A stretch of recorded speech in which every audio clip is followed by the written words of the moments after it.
Okay, we're looking at Unit 4, Project 18. You'll notice I've given you another file here or another link called Credit Card GAFL. I'm just going to right click on that, open link in new tab, because we're going to want that in a few minutes just to let you know. Okay, then of course you're going to come down here and you're going to open Project 18 and click here to get started. Good, so let's go ahead and get started. Okay, I'm going to go ahead and collapse that a little bit. So let's take a look at the directions here. First off, the scenario is after your first year of college, you decide to live off campus. You find the perfect apartment but still need to buy furniture. Once you've calculated that your total furniture purchase will amount to $4,000, you decide to put purchases on a credit card with a 15% interest rate. By the way, for a college student, this is incredibly stupid. Really, everything you're living on is generally borrowed money. You're taking out loans. To take out a loan in order to take out a loan is a really bad idea. You're effectively paying that interest twice. Okay? And I just can't stress how stupid an idea this is. If you do decide to live off campus, and lots of people do, there are lots of thrift stores or lots of yard sales. Much better move than spending $4,000 and putting it on a credit card. Okay, let's continue with the rest of the story. A 15% interest rate where you are required to pay a minimum of 2% of the balance each month. To help you figure out how much you should pay every month, you create a table that displays the differences between paying the minimum balance each month versus making fixed payments. Okay, again, I want to remind you of that word table. When we say table, we're talking about information organized into columns and rows. Okay, so the first thing we did was we opened Google Docs. We're now on step 4. And the first thing we're going to do here is insert a 4x5 table. So let's come up here to insert table, 4 rows, or 4 columns, 5 rows. Good, a 4x5 table. The next thing we're going to do is merge these two cells right here. We selected them. We right-clicked on them. We came down here to merge cells. We did the same thing to these two cells here. Right-click, merge cells. By the way, we're also going to do the same thing to these 4 cells right here. We selected them. Right-click, merge cells. Okay.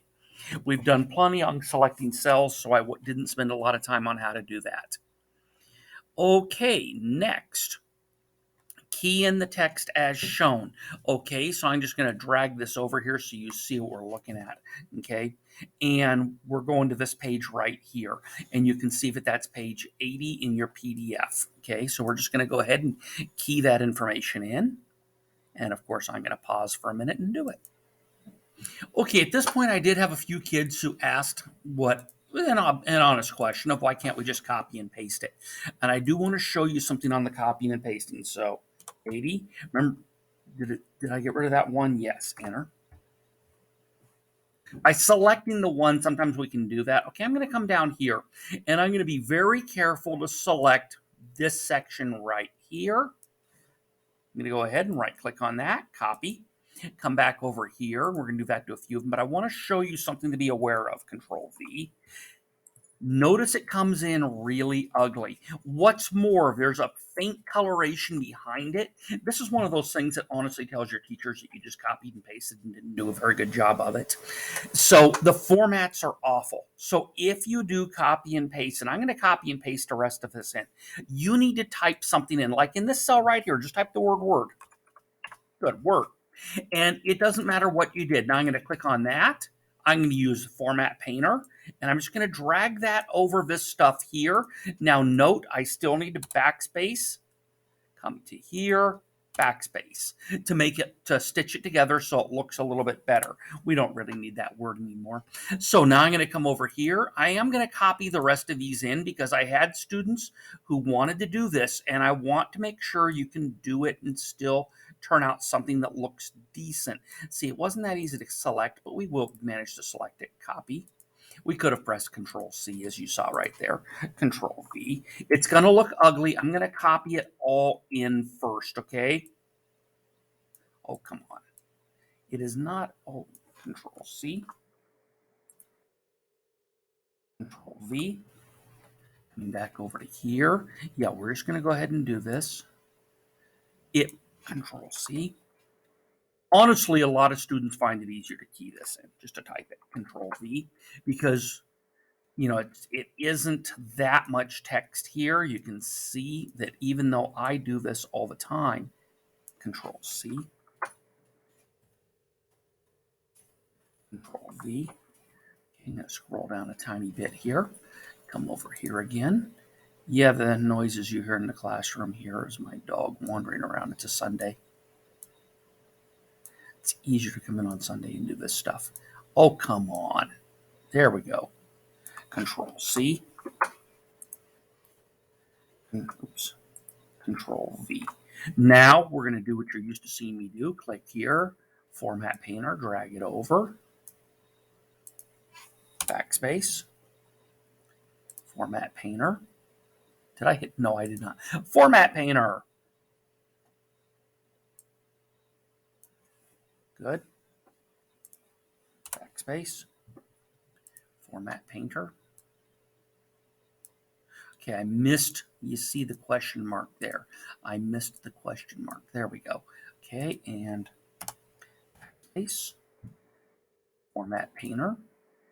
And that's why some people found this easier just to key in. Oh no, Control Z. What did I do wrong? I have no idea what I did wrong. Oh, I know what I did wrong. Okay. I will tell you it doesn't like this sentence, okay, just to tell you that Grammarly doesn't like it. We'll be installing Grammarly later on, don't worry. But you need to see that sometimes you need to just ignore what it tells you to do, that it doesn't always get it right. So I'm going to come up here. I forgot to do something obvious. Forgot to click on Format Painter first and backspace. Okay, this isn't right. Backspace. Good. Okay, at this point, everything is cleaned up and put in right. Again, you may decide that that was more trouble than just keying it in. And I certainly wouldn't call you wrong. I'll tell you in class, I just keyed it in because it's faster. Okay, next. Okay, center align rows 1 through 4. So we're just going to go ahead and select all 4 of these, not the bottom one. And we're going to go ahead and we're going to select center align. Good. The next thing it wants us to do is bold the text in the entire table. So Control A and bold. That was easy enough. Okay. Now, what we're going to do here is use a calculator to determine which of these are going to be the best for us to do. I'm going to show you on the first 2. I'm not going to key it in, okay, because I don't want people just copying what I do. And you'll have to do the third one on your own. Okay, so making the minimum payment for $4,000. So I'm coming over to this thing I told you to open. Credit card balance, we said that was $4,000. We said it was 15%. And the minimum payment over here, we're going to use 2%. So I'm going to click on 2%, which you can see is $80. Okay. Now, if we've seen that, the important point here is click on calculate. Okay, so you can see that it's going to take 6 months and 7 years to pay off the balance, and the total interest is going to be, so I'm going to go ahead and do that, Control C, back over here, Control V. Remember, we're going to click over here, use Format Painter, drag that over. Good. And what did we say it was? We said it was 6 years and 7 months. So go ahead and type in 6 years. Okay, so go ahead and type in 6 years and 7 months. Now I'm going to go ahead and show you the next one here. And in this next one, we're making the assumption that we're going to pay $100. So I do want to babble here a minute for you, okay? So when you make that minimum payment, you pay for a very long time and you pay a lot to borrow that money, okay? Quite simply, going back to the material at the beginning of this unit here, and I'm going to drag the text over to here because I want to cover a couple of things right now. I want to use that to cover some stuff. Okay, so basically, the credit card companies love it when you pay just your minimum payment. Sounds sort of odd. Well, wouldn't they want their money faster? No, they want more money. And they want to get, and so one of the main places that credit cards make their money, people do think of interest fees, and certainly interest is a big place they make their money. The other one here is various finance charge and late penalties. Okay, Late penalties actually are the profit center. They pretty well break even on interest, but late penalties is the profit center for credit card companies. That's where they make their money. And so you need to be very aware of when that money is going to be due when you borrow money. Now, if you pay it off, if you basically buy stuff on your credit card, and I told you in class, I do this all the time. I use my credit card for almost everything, and I pay it off within the grace period. And during that period, there are no finance charges, no interest, no fees. Banks hate people like that. In fact, they call them deadbeats. Deadbeats, people the normal definition of a deadbeat is a person who doesn't pay their bills. To a bank, the deadbeats are the people who do pay their bills in such a way that the bank doesn't make a profit off of them. Well, it's my money. I don't want them making a profit off of me. So that's something to keep in mind is basically, like I said, this scenario was a really stupid decision to begin with. It simply was. It was a stupid decision, and you need to make sure if you're using a credit card that you're paying that stuff off right away. Frankly, you shouldn't get a credit card while you're in college. When you get to college, you're going to find credit card companies trying to do all sorts of crazy things to get you to sign into credit cards. It is a disaster for students. I'm just going to tell you that. Okay. There are times it's better to have a card, and in those cases, you're better off having a debit card. Debit cards do have a weakness, and we're going to talk about that later on. But make sure, as a college student, you're hooking yourself up to have to make loans on a credit card, just a dumb move. Okay, there's no way I can not tell you guys how dumb a move this or a dumb decision this is. Okay, so paying $160 per month. So we're going to now come down here to our calculator, and this time we're going to go other fixed amount, and we're going to pay 160. Calculate. Okay, so if you paid 160, where are we? What happened here?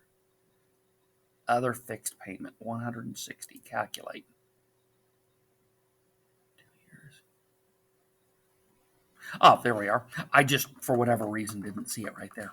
2 years and 7 months, $825.99. Control C. Control V. Should we go ahead and drag the format painter over that so it doesn't look like garbage? Good.